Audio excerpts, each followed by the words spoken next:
Good evening. Welcome to the November 2022 meeting of the St. Louis Real Estate Investors Association. We're going to start off this evening with haves and wants.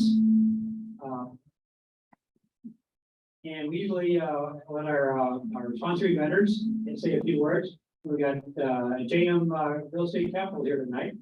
So if you're looking for to get a refinance, get a new mortgage, maybe you can get a quote while you're here tonight.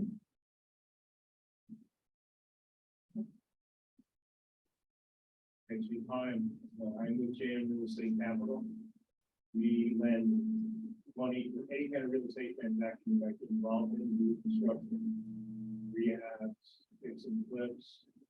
We do a lot of rental lending, multi-unit rentals.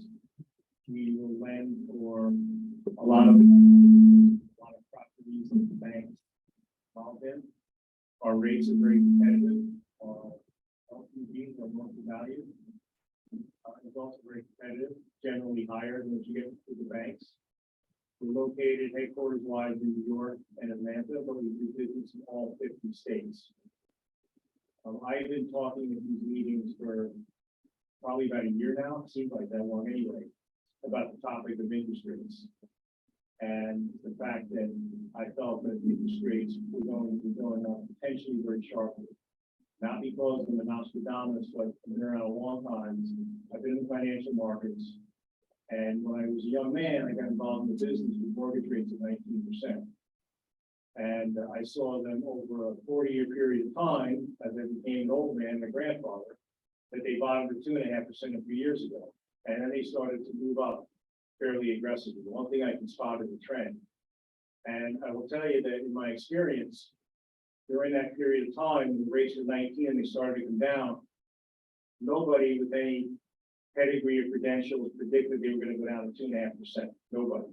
Matter of fact, for a long time, most people anticipated they were going to go back up. Now we're seeing kind of the opposite thing. You know, they call it recency bias. I talk to people and they're waiting for rates to go back to where they were a few years ago. I think maybe your grandchildren will see that, or your great-grandchildren. That was a generational thing. I don't think you're going to see that again. Positive news is that the economy weakened. We had home builder confidence numbers today, which were the lowest since 2012. So there are a lot of headwinds now, which used to be tailwinds. For instance, in the fix and flip market, in the rehab market, a lot of transactions just aren't going to get done now because you can't make the assumption that you're going to be able to turn that property around, invest in it, and sell it to somebody at a higher price. If that's not there, we'll come back at some point. What we're actually recommending people do, if they want to invest in real estate, is investigate rental properties. Because as long as the debt service coverage ratio leaves you with some sort of a positive cash flow and a positive margin, ultimately that property should appreciate in value. Ultimately, you can increase the rents. And at some point, the rates will plateau and probably come down. I'm involved in other parts of the financial markets, and I can tell you there's a lot of stress there now. The stock market, the British gilts, which is what they call their bonds, had the biggest increase in their rates in a 4-week period in history. And UK government's trying to bail them out. This is a situation, not just in the United States with inflation and all these other problems. It's all through the financial system and central banks getting nervous. What that generally means when they start to panic is that they stop doing some of the things they've been doing, which are bringing the economy down, which is raise rates. So if they pause, or if they actually back off for a while, I think you're going to see a very positive reaction in the market, because the one thing we have still in the U.S. now is a lack of available housing stock. We're seeing investors going into new construction because there's a market for it. And now these home builders getting cold feet and pulling out projects. Well, we just met with a construction company in Pittsburgh, and they had 2 major projects they're putting on hold. The housing stock situation is not going to get any better. So this will create an opportunity. It's a scary time right now. I would think rates will probably plateau a bit and come in, but I don't think it's going to be a situation where you're going to get the opportunity you had a few years ago with those extremely low rates. They're on the way up. So I would see that if we get that pullback in rates, I would use that as an opportunity, particularly if you have properties that came down in value that you were looking at investing in before. Anybody like a card or sure?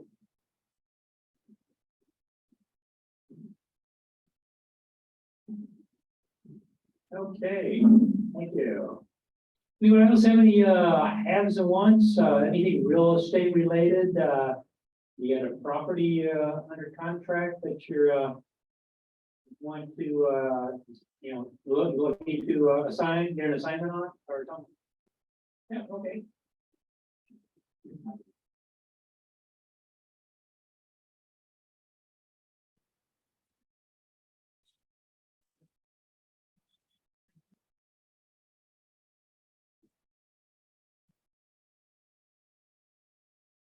Testing. Okay, there we go. Hi, everyone. I'm Alicia Edward. I have a property in Ferguson, 9715 Glen Owen Drive. And it already has a renter in it, but it needs to be updated, and the renter will be out by the end of the month.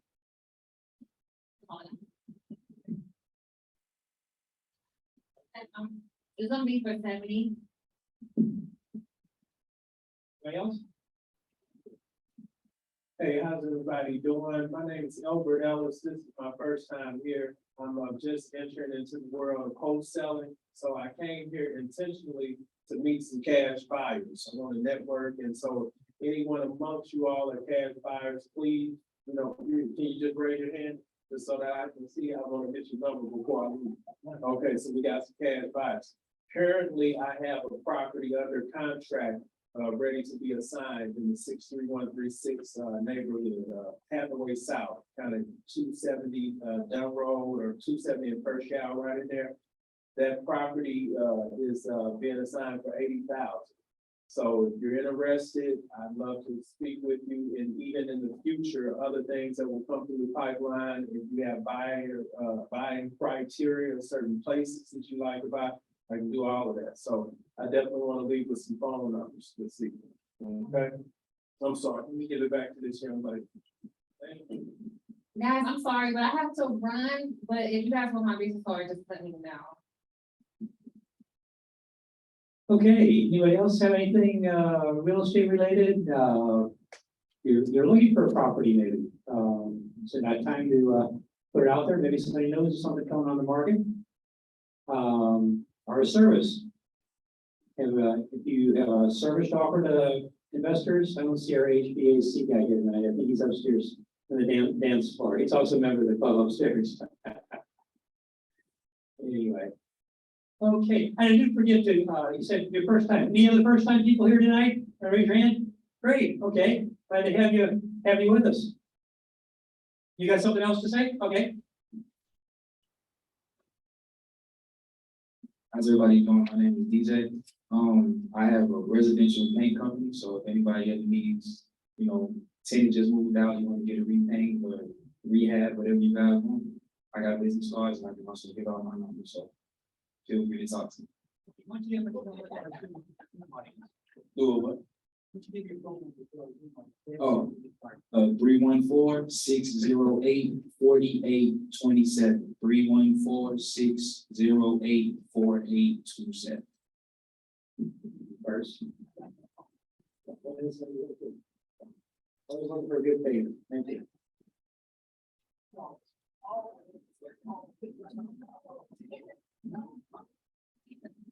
Hello, everyone. My name is Angela. I am a project manager. We do real estate project management.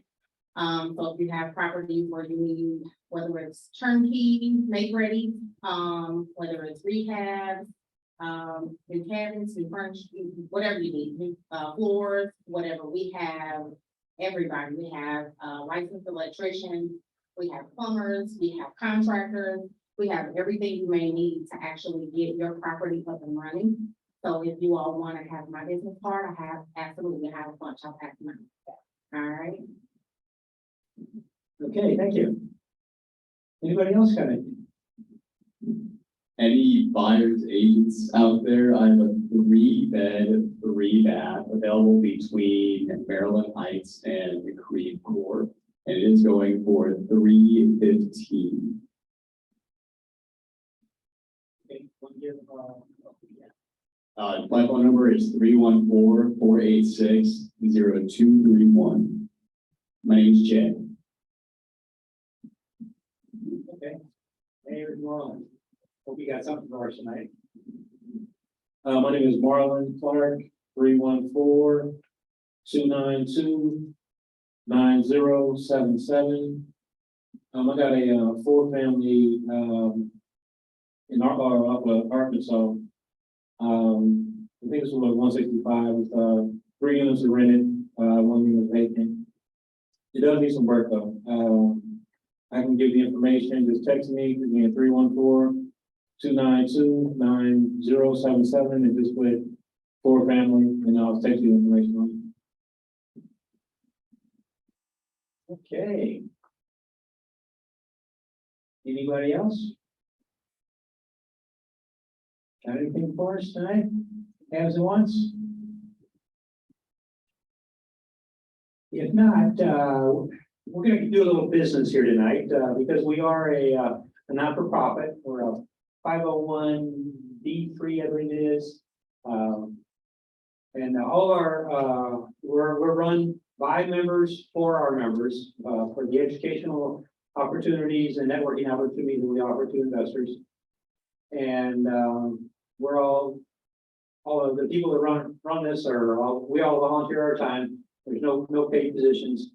We do have an election once a year, and in the month of October, we have our nominations. I'd like to call Miss Lynn McQuarrie is our chair of our nomination committee, and she's going to be doing the honors for us tonight.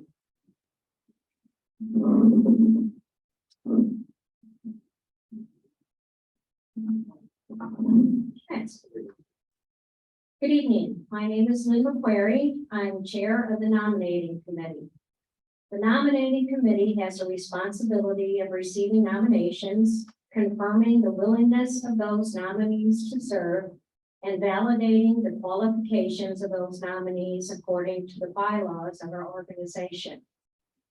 The board of directors and the qualifications of those individuals that shall be elected by the members of the St. Louis Real Estate Investors Association are as follows. The office of president must be a current board member, a general member for 3 years, and an active real estate investor.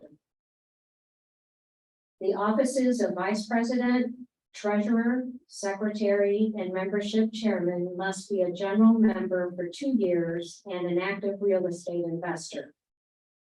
3, general directors must be general members for 2 years and an active real estate investor. An active real estate investor is one who owns real estate, excluding their principal residence, for the purpose of rental or resale. Those individuals that have been nominated and have expressed a willingness to serve on the board for the year 2023 are as follows. For the office of president, Lloyd Allender. For the office of vice president, Amber Gray. For the office of secretary, Laura Jimerson. For the office of treasurer, Jim Choi. For the membership chairman, Laura Lee. The 3 nominees for general directors are Jeannie Whalen, James Zhang, Kristen Lumen. At this time, the nominating committee would like to call for nominations from the floor.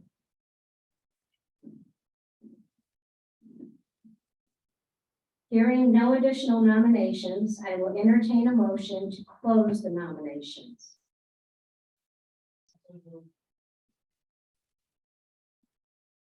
It has been moved and seconded that the nominations be closed. All those in favor say aye. All opposed say no. The ayes have it. The motion is carried. Thank you. Thank you, Lynn. Good job. Okay, and before we get going here, I just wanted to thank everybody for being here tonight. And looking forward to our speaker, Harper Zielonko, who is, she's been with us twice in the past couple of years. This is the first time we actually seen her in the flesh. So, not on the little screen. So we're looking forward to her. She's been very, helpful in letting us know about, what's going on with the Habitat for Humanity. She's the Director of Resource Development for Habitat Community, in St. Louis here. And so looking forward again to hearing what she's got to share with us. And if you can all just kind of hold your, I'm sure you get a lot of questions. I got questions myself, going on, but, hold those to the end. So our public people in our Zoom audience, I'll run around with the mic and, get a mic to you when you, we'll take questions after that, after a few minutes or main presentation. But anyway, yeah, I love Habitat for Humanity. Anytime I make an upgrade to, light pictures are great, easy update to take from the property from the 80s into the 21st century. But they're still functional, so I have to take the old ones back to Habitat. And I always have to loop back through the store after I drop stuff off and like, hey, there's some nice stuff I can use in my next renovation. A lot of times I go back with more than I donated, so it's a great place to be. If you haven't been to a Habitat for Humanity store or restore, you need to get there. Anyway, introducing Harper. Thank you. I didn't even have to tell him to say all those things. It was like a perfect plan. So my name is Harper Solanko. I'm the Director of Resource Development at Habitat for Humanity St. Louis. Like any good job description, that doesn't really do what I do for a living. We love that nondescript nature in nonprofits, but essentially I manage investment for Habitat. So I think I'm in the right place. I won't jump right into the real estate part. I'm going to give a little bit of history, and I'm not going to jump right into the restore because I know most of you want to talk about that, but I promise I will get to it. So I work for Habitat for Humanity St. Louis, and the reason I mention that is because we are a local organization. So Habitat for Humanity International is our parent company. So we kind of work like franchises. They're the parent company. They set most of the rules and the guidelines, and then we do all of the actual work in the community. So we work in St. Louis City and St. Louis County. We like to say river to river, and we've been around for 37 years. And we built about 425 homes, the bulk of that being built in the last 15 years. We do build in the city and county. Sometimes it depends on the year where we're going to be. In the past couple of years, we've mostly been in the city, and for probably the next 2 years we'll be in the city, but it just depends on what opportunities come to us. The most important part of Habitat is that Habitat is through partnership. Our families qualify for our program based on income, based on need, and willingness to partner. Income is, one of those government charts that based on your family size, and we take a look at our families. They are working families, and we base that on our family size. And need looks very different family to family. So that could be living in unsafe living conditions. That could be paying 60, 70, 80% of their income to rent, which is what we see very often with our low income home buyers. Is they're essentially an emergency away from being homeless, because when you're paying 80% of your income to a rental that's not safe for you and your family, you have a medical emergency very quickly, you don't have a place to live. So they agree to partner with us. They go through extensive training, so financial literacy training, better homeownership training. They go to maintenance classes. They go to better neighborhood classes. We equip our home buyers to be the best neighbors and the best community resources that we possibly can. We want to set them up for success. I talked to my hands up there now a lot. I apologize, guys. We also give their children access to programming. So, they're not learning how to install cabinets or anything, but we have tutoring programs. We have nutrition classes. We have business classes, because we really do want to be a resource for the entire family. And then the truly unique part about Habitat is that it is a partnership. So our families agree to put in 350 sweat-free hours into building of their homes and the homes of other home buyers, in addition to all of the classes that I just talked about. So that's like the fundamental unique habitat model. And at the end of all of that, which could be a year, 2 years of a process, they purchase their home at an affordable rate. They pay a mortgage just like anybody else. All we're doing is providing access to an opportunity that a low-income working family may not have that opportunity through a traditional lender or any other organization. But they can work with us and our banking partners and bring home that mortgage for their family.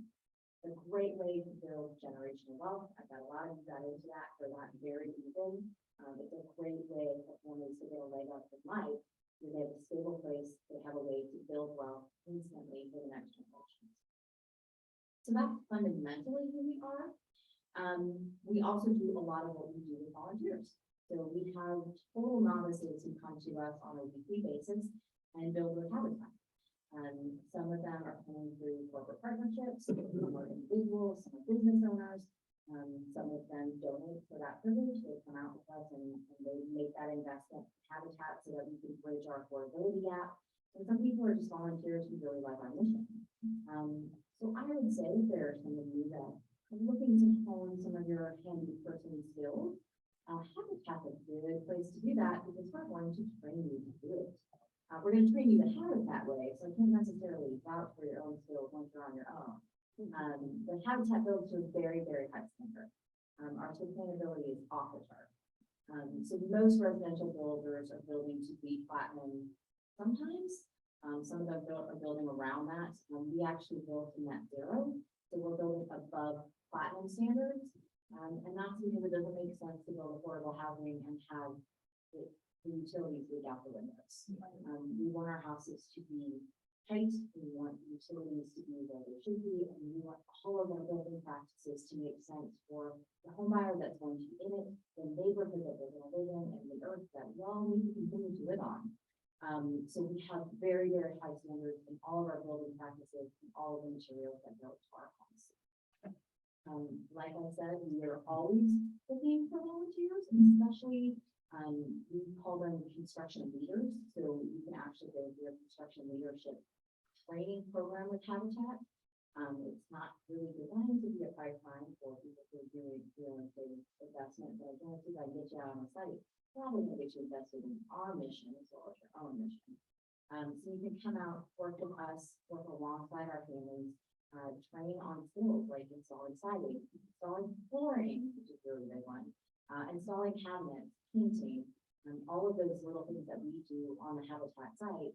We supervise and train. You can actually go to that leadership program with us and train how to do that. And then you can actually lead other volunteers on the work site to do that. And I will take as much of your time as you want. If you want to come out 5 days a week, I can make that happen. If you only have Saturday or Thursday morning available, we will also take that time as well. But that helps us bridge our affordability gap. Because it might cost us, this is an example, nobody yell at me, $150,000 to build a house. Not all the time. Our home buyers might only qualify for $125,000. We have to bridge that gap. We do it with donations, we do it with in-kind materials, we do it with volunteers, and we do it with a whole bunch of other creative little mechanisms that we bring to the table at Habitat to make sure our home buyers have access to that opportunity. Now, when we talk about the resource, beautiful plants. Who's ever shopped at the resource? And great news for you. Habitat for Humanity, St. Louis, and Habitat all across the nation have resale shops. So they're like, kind of like Home Depots and Home Goods. Not Goodwill, we're a little to the Home Depot side, where we take collections of new and used home goods, home supplies, building supplies, and we sell them to the public. These are not closed doors for anybody, just nobody to come look at. We want you to come and shop. And we want you to come down. So we have resource on the south side, so at Chippewa and Grand, which is where our administrative headquarters are, and then we have a restoring repair. I like to say if you want something that was made 108 years ago, you go to the south side. If you want cabinets that someone didn't like the color of, you go to the repair. But we move the stack around, so inventory literally changes hourly. So if you guys have a rental property and you need new cabinets, come in 4 days a week. And I bet by the end, you will have a new set of cabinets for one of your properties. We also accept donations, gently used, new, slightly beat up, please don't bring up terrible things if you wouldn't give to anybody else and eat your own way. But there are a lot of people who can't afford to go to Home Depot and get something new, but they can come to Habitat and they can shop, and all of that goes back to supporting our mission. One of the other services that our resource offers that a lot of people don't know about is deconstruction. So say you guys have bought a property and you need to do a little rehab work on it. Wouldn't it be nice if somebody could come in and take out working functional cabinets for you, give you a donation slip for that time and effort, and then leave it in beautiful state? Habitat does that. You can actually call us and schedule us. We have a skilled group of volunteers who will come out. First, we do an assessment because we're not going to do all your dirty work. We need to make sure it's worthwhile. But we will come out. We will gently remove whatever you need gently removed. Unless you're knocking it down, then let us do what we need to do. But we will come in and do that. We get a donation for time and resources.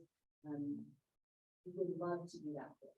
You can always call the store and schedule those services. I think you can actually schedule online. It's not all the services on. So that's another thing that Habitat does. Again, all of that comes back to supporting our mission, which I hope you're invested in, but if not, materials that you don't want to have to pay for to have removed, you don't have to pay for it going to the dumpster, then we'll go into the landfill, it's really go back to helping somebody else. So those are some of the things we do. I talk for a living. I can do this forever. Habitat needs, current needs, we need deconstruction projects. We need your donations and the resource. I will also never reduce your money. If you have decided you want to make generous donations to Habitat, just like any nonprofit organization, you work in a tax deductible way, I would love to talk to you about it.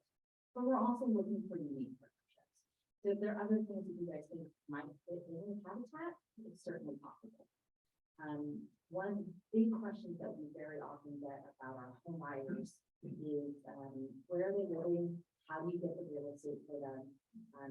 We get property a lot of different ways, which I think you guys are probably familiar with. We work with municipalities, we work with the city, we work sometimes with private buyers, but we are a nonprofit organization. We are not paying market rate for lots. We do mostly new construction. We don't have the staff capacity at the moment to do rehab work. But our home buyers get say in where they want to live. A lot of them are willing to wait maybe a little bit down the line to make sure they're in a neighborhood where their kids don't have to start school, where there's access to public transportation, where their resources are still there. We do not want to relocate them to a neighborhood where they have to start construction. It doesn't make sense. So we're building a little bit all over the place. This current year, we're in the Gate District, which is across from Harper Solanko and Children's Hospital. A spectacular neighborhood. We had a waiting list the moment we announced.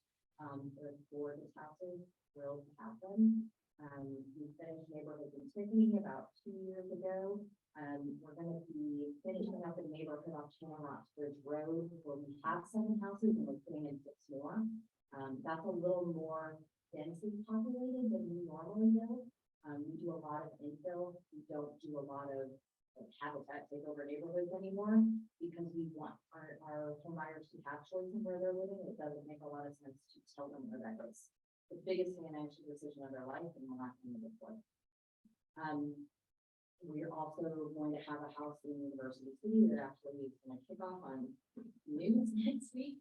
We actually build that house in partnership with some local businesses as well as cable TV. So we do it on television to add some extra stress and gray hair to my life. But you can tune in at noon next week to see how that's going. I will be the one off camera pointing at things. You will not see me if I'm doing my job properly. But we will start that build on Monday and we will literally dedicate it on the 21st of November. So we do it in 4 weeks. It's just absolute chaos. So let's see, how long was that? I talked for like almost 20 minutes. I'm happy to take questions. I love a question. Lloyd has the microphone and has to come to you, so please speak into the microphone, especially so the Zoom people can hear you. but I'm happy to take questions and answer to the best of my ability, but I also have cards who I cannot. Alright, so, I'm a painter, and, Yeah. a lot of the times, I get paint, and people switch the colors up, and I have 5 gallons of unopened paint, and I can't return it if it's 10. Yeah. Would I be able to bring it to a donation? You can call it. If we can verify the origin of the paint, we can take it. I can walk you through that process, but like if we can tell it's unsealed or anything like that, we can't take it. We're restricted just like anybody else who takes donations of paint. It's just one of those hazardous materials that we have some like extra questions we have to ask, but definitely call. Okay, well, Especially if you have it in large quantities. yeah, okay, well, Yeah. Always call if you have something in large quantity. Hi, appreciate your time. So if I want to help, I have to go through the construction leadership program to be able to assist. You can call me. You don't have to go through the leadership program. I'm plugging that because you all tend to be people with skills and I like skilled labor. But yeah, if you want to come out and volunteer with Habitat, you can go onto our website and look at volunteer opportunities. You can take one of my cards and I can tell you when we have those opportunities available. okay. Yeah, talk about that. Your board of directors has been talking about maybe organizing a work day where we can get our whole group to get together.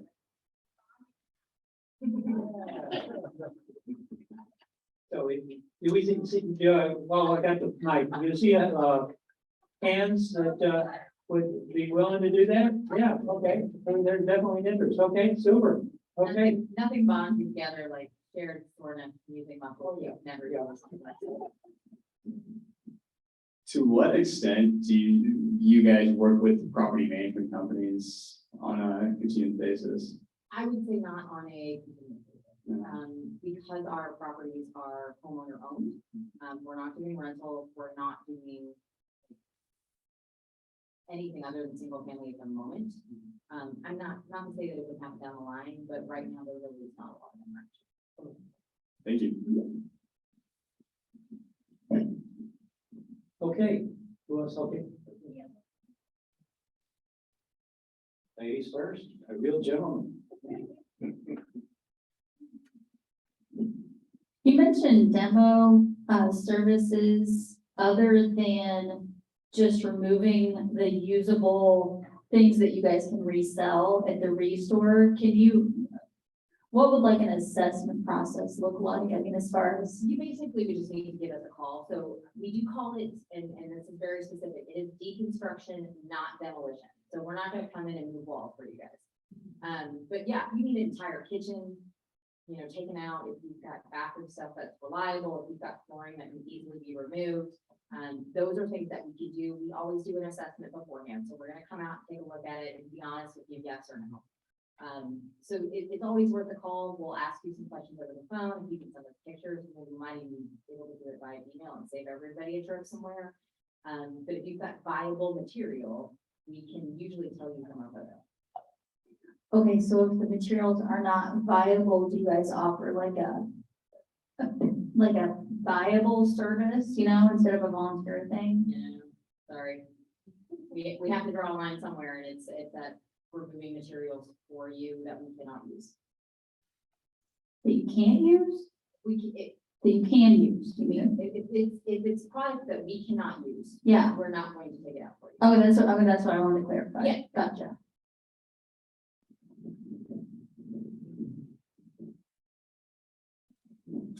Is the homeowners education program you have available to anyone? So yes, kind of. So that actually leads me to a question, something that I didn't go over, so I'm gonna give you a real long-winded answer because I can and I have a microphone. So when people apply for Habitat, not everybody's ready. We have a pipeline, usually somewhere between 300 to 500 people who have applied for our program and we think at some point might be eligible for homeownership. Right now, it's heavier on the 500 side. It's been a busy couple of years and we've been slow in construction. So we put our home buyers into tiers. So tier one is like they come into the program, they're about ready to be a home buyer. They maybe need a little bit work on their credit, they need to go through our classes, but they can probably qualify for a loan right away. Tier 2 is maybe they're a year to a year and a half out before they're even like, we're gonna get paired to a home. They have to work on credit, maybe they've only been at their job for a couple months, we wanna make sure that's consistent. Maybe they're not sure where they wanna live, or there's a couple other things that we need to work on, and we can work on small things internally. So they'll go through a set of classes. Tier 3, we use outside partners for. So Bank of America has a great credit counseling program. We have a couple other partners that we actually use to outsource our home buyers in Tier 3 so that they can get professional help and maybe, for a year to 2 years, work on that and then come back into our program. Maybe they're not ever going to be ready for home ownership. Certainly a possibility, is not for everybody. So those programs are open to the public. The programs we run internally right now are not, but someday they might be. Especially with our advances in education in Zoom technology, we hopefully will be able to open more of those resources to our community. And once they finish that program, then you help them find a place, or they're on their own on that? It really depends on where they are in the program. If they decided habitat home buyership is not for them, we might have other resources that we can guide them to. It's not to say they're out on their own, but if a habitat home buyer program is not for them, there's maybe not much that we can do for them, but our hope is that we've equipped them to be better renters or better buyers for whichever program or individual that they're connected with. Thank you. Yeah.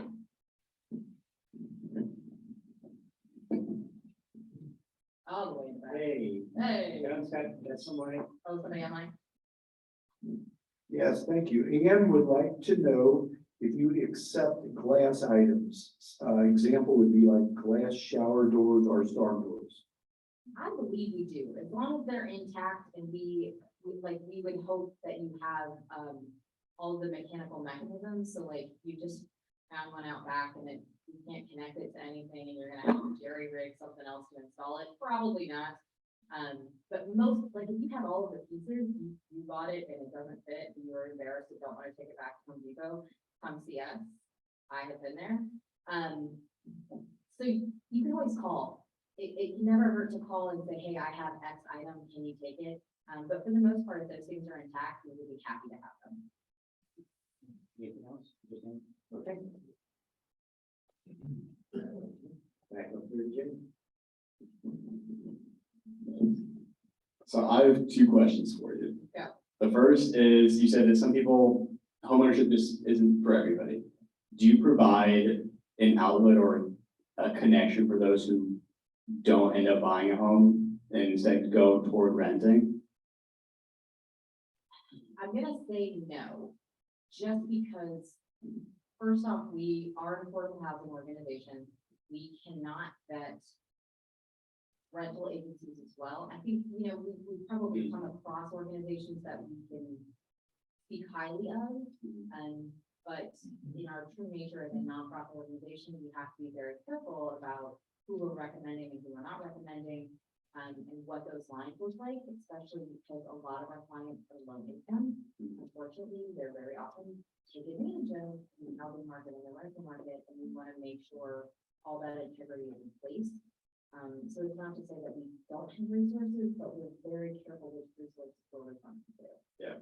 So if you, are somebody who's in that field, you work for a management company, Mhm. you can always call our human services department and say, I might be able to help some people who don't qualify for home buyers. Can I meet with you, or can I provide some resources? And it's certainly something that I think we can take.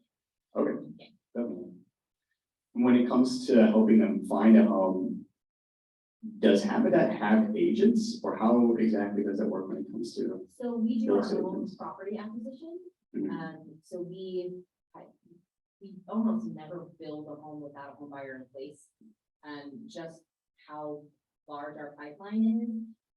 What we usually do is somebody comes into the program and we say, hey, this is what we have going for the next 2 years. Which neighborhoods are you interested in? Then we go do a little tour, and we encourage them to go during the day, during the night, and, take a look at churches and schools and transit lines and all the things that are, important to provide them. And we kind of essentially serve as our own agent, because we're also our own construction company and closing agency and many other apps. But we really do function on our own. that way because we maintain control from property acquisition and. Excellent, thank you.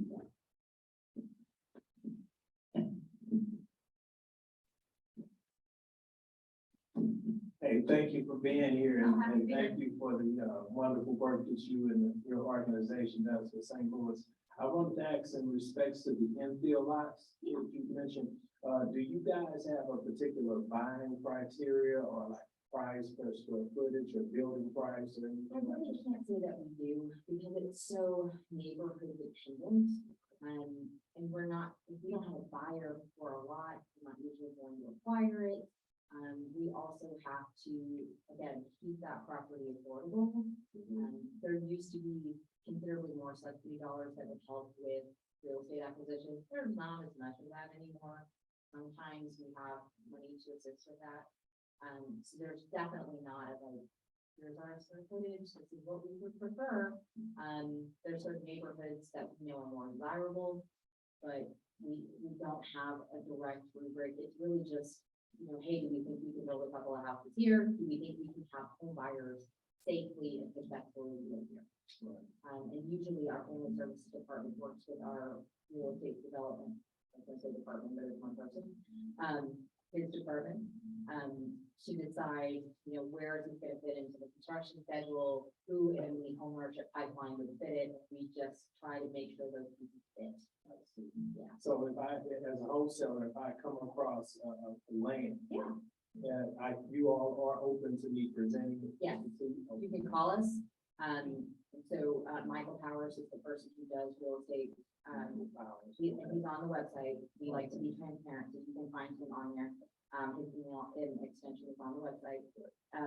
You can certainly talk property with him because there may be a situation he's more aware of than I am. So that's certainly something that's there. We are also a nonprofit organization. So if you have some tax liabilities that you would like to help take care of, a donation slip from Habitat can help with those kinds of things. See what I did there? Thank you. So that's a possibility. Okay. Who's next? Okay, okay. Your steps in there, Lloyd.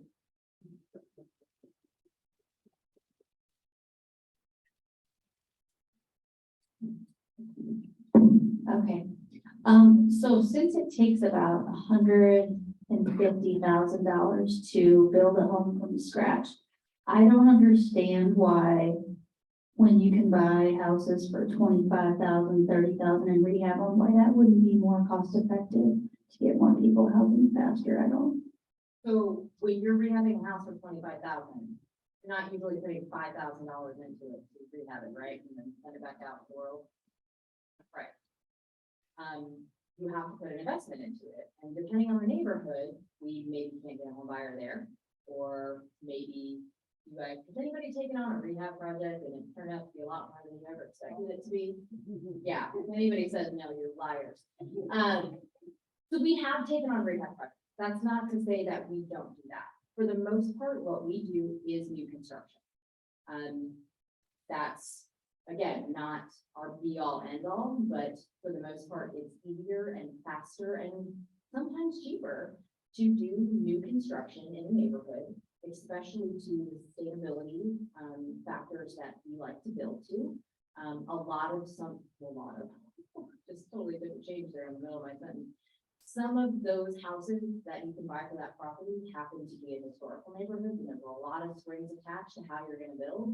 And if you're gonna have to cut through 6 months worth of red tape while family waits, we're gonna move on. We're gonna move on. So there have been projects where we did that. We actually did a lot of rehab projects in, I would say, 2010 to say 2013. We took on a lot of projects that were various states from the foreclosure crisis. And actually, the development that we have off Channel Roxbury Road was a development that someone else started, put all the base level infrastructure in, and then had to walk away from it.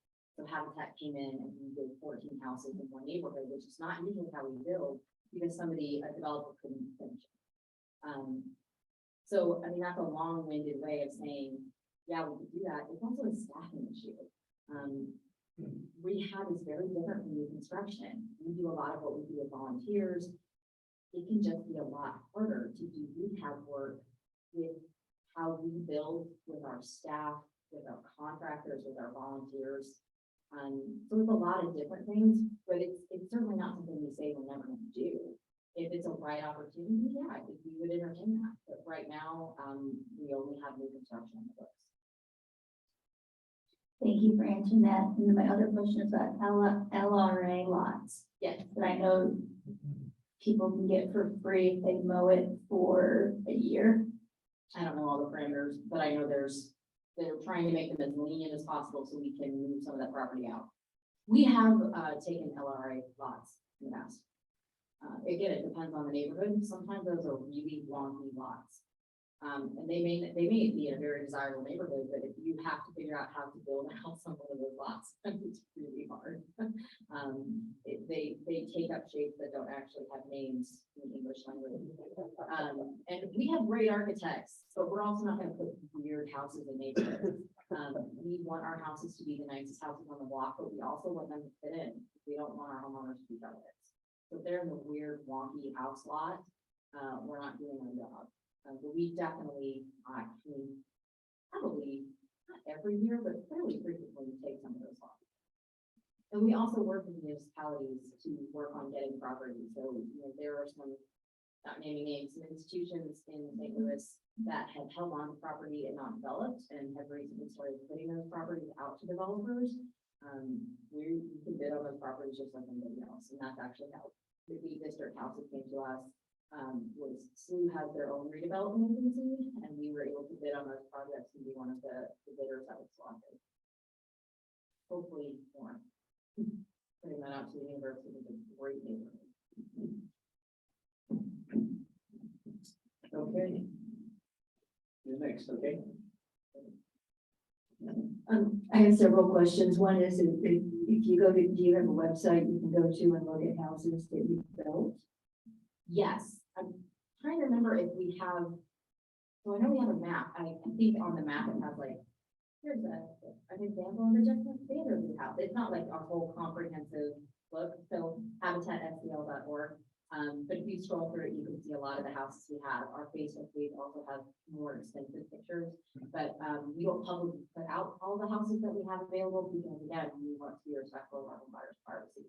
But you can see examples of the houses that we have built. And another question is, if you build a house for $150,000, how much does it cost the homeowner that's buying it? It's gonna depend, and I use $150,000 as a base. That's my average model, and I probably should up it because it's been an expensive couple of years. We usually say that they're gonna average maybe 130,000, but somebody might qualify for 145,000. Somebody might qualify for a little bit closer, and somebody might qualify for a little bit less. We have home buyers who we will tell, like the gate district houses that have mandatory brick fronts, universal design, and a parking pad in the back. Those are going to be more expensive. We have certain home buyers who cannot afford those because the affordability gap is so large. So we will direct our home buyers who have slightly more income to those neighborhoods, and maybe somebody else can wait for South City where they can get a little bungalow. So we work with the home buyers on their qualification. We're not going to make that difference so large that first off, we can't continue to afford the function, and it's not a reasonable financial decision for them.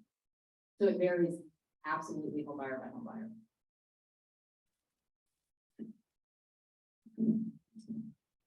Okay. Oh, you're back. Okay, back over here. Hey, why am I here? Just a quick question, and I apologize if you've already answered this, No, but I just wanted to know on average, how many new constructions do you do a year? In non-pandemic years, I hate that I have to say that now, but man, there's some contractors that we cannot get a hold of. We build somewhere between 15 and 25 houses a year. And in habitat world, that makes us a big hit. Most habitats build considerably smaller, somewhere in the 1 to 3 range. So we're a big hit, which is great. We're very proud of that, but it speaks to the need for affordable housing in the St. Louis community. We get somewhere, we're probably closer to 6,000 phone calls every year, people asking about affordable housing. We're an affordable city with not enough affordable housing stock. And that's a definite distinction that I wish people would make in all the articles they write about St. Louis being this affordable city. We are, but there's a lot of market rate housing that people cannot get access to.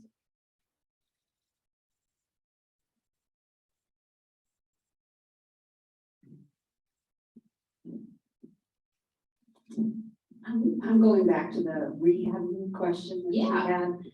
And I just see the importance of homeowning to help bring people out of poverty. And I guess if you ever thought of co-oping with rehabbers in the area, you know, if we can go into a neighborhood and purchase a home for 40,000, put 60 into it, where we would make some money and you could place somebody in a home.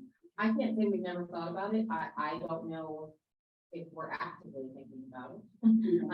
There are, I don't even know how many habitat affiliates at this point, something like 800 other habitat affiliates in the area. I'm sure somebody would do it. It's not to say we're totally ready for that. I'll be honest, the infrastructure for us just doesn't exist at the moment. We like creating solutions to things, and affordable housing is one of those things that needs creative solutions. So right now we're doing new. We will take on rehab projects if they make sense to us, but something like that might make sense to us down the line. Thank you. Absolutely.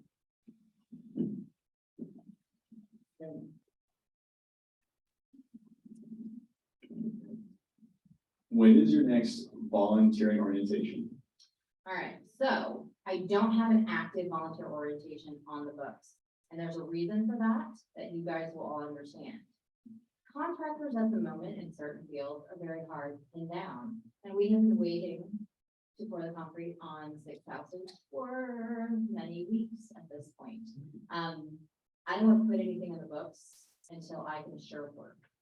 So I would actually say probably next calendar year will be the next time that we have a volunteer orientation, because I love Habitat, and volunteer orientations are a great way to get people super amped about what we do. But then if I get super amped and I have to be to wait to do something for 8 weeks, it's a little bummer. So I will say 2023 will be when we have a new volunteer orientation on the books and the most opportunities to come out and volunteer. It's not to say we're not working because we are, but those consistent opportunities, those everyday week opportunities, it's gonna be 2023. Yeah. Are there still office or other volunteering opportunities with Habitat? If you want to work with Habitat, I will find a place for you at a time for you. Okay. Yeah. Sounds good. Gotcha. Thank you.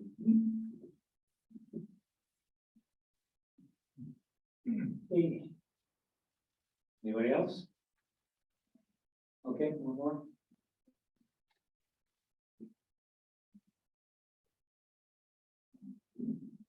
Okay, my other question is, when people can buy, let's say they qualify for the 150. Can you explain to me, other than the low mortgage rate? Yeah. What makes a family want to get a house with Habitat as opposed to just buying a lower priced home on the free market? Some people do. But I'll also tell you, a lot of people will go into that trying to find a house that is move-in ready, that they qualify for with the bank. And they find out that they do not qualify with the bank because they work 2 minimum wage jobs. They may have been working that job for 10 years and have the most payment history you've ever seen in your entire life, but they have no credit history, and a bank is not going to look at them. But Habitat has a mortgage loan pool system. So banks do not actually see our mortgages and our home buyers until we have them all of their qualifying, and we say, here's the package and it's ready for you. There's no space for discrimination. They know that we are backing them and doing all of that back end work, and we have a qualified, ready to go home buyer who's going to make their payment ready for them that they don't have to find. But if that person had just walked into the door to another bank, they probably would not have qualified to buy a home outright, even at $100,000 house. We have seen discrimination across lenders for years. Even in neighborhoods where you would be shocked, how can they not buy these houses? You don't even have to find a bank who's going to back both the house and the mortgage. Wow. So it's great that you're an advocate and a partner with the people that come to you. We try to be every day. Habitat actually used to be the mortgage loan holder, So when the Dodd-Frank Act came out and really changed the face of mortgage holding and banking, Habitat was basically written out of being able to do that for good reason, because they put a lot of safety restrictions in place so that bankers could not take advantage of people who could not pay their mortgages. So essentially, we had to go out and find banking partners and educate banking partners about what low-income homebuyers can do. They can make payments, they can make consistent payments for years. But you have to have somebody, you very often have to have somebody like Habitat advocating for them, showing a consistent model like ours. You know, we've been around here in the community for 37 years. We can show a success rate that, you know, somebody else couldn't. Thank you. Yeah, it's a good question. You mentioned B of A as one of your lenders. Do you deal with any of the smaller banks in the community? Actually, Bank of America is not one of our lenders. They're one of our community partners, and it's not because they don't want to be. I think we just don't have space for them in our mortgage loan pool system at the moment. But we actually have most of our banks are small local banks. A couple of them are bigger, and I'm not trying to be elusive, but I honestly can't remember if we publicly talk about those names, and I'm trying to be careful in case we don't. But essentially, they make an initial lump sum money investment into the mortgage loan pool, and they rotate mortgages. So like Bank A makes an investment, they get the first 5 mortgages, and then the next bank gets the next 5 mortgages, and then we start all over if we need to. We instituted that a couple of years ago, and it's been spectacular, even to the point where other habitats are taking on that model. And there's also a Habitat out in the St. Charles area. Are There they is. connected with you also? So we share a name, but we operate distinctly differently. So we all have the same kind of rules for our home buyers. It's an affordable housing program, we use volunteers, but we have to bring in our own money. We have to build, you know, differently, and we have distinct geographical regions. So we like try not to cross borders with each other. So we sort of work like franchises in that way. Not the best example, but it's kind of the best one I have. Habitat for Humanity International is the parent company. Contrary to anyone's popular opinion, it does not rain down money. Habitat for Humanity. We raise about 95% of what we spend on our own programming here in St. Louis and St. Louis. So we truly are a local investment company. When you invest with Habitat, your time, your money, your resources, and you donate to the ring store, that stays here. It's not leaving the community, it is building locally. So if you want to build locally, invest locally with Habitat.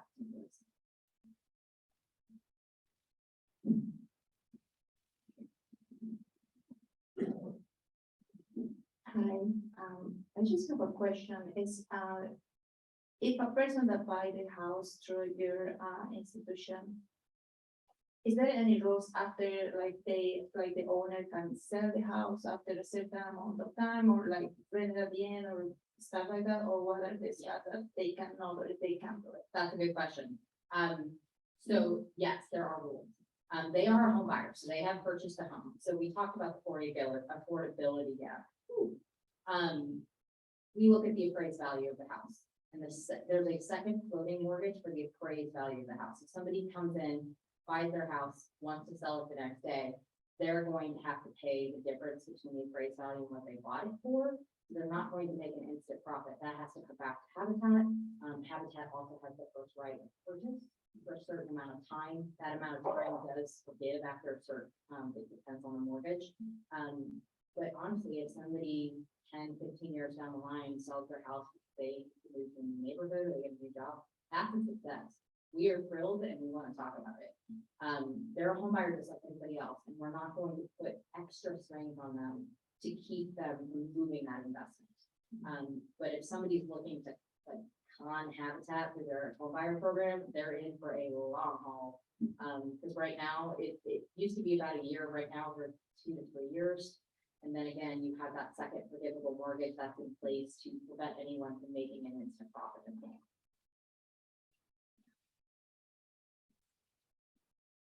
Okay, anybody else?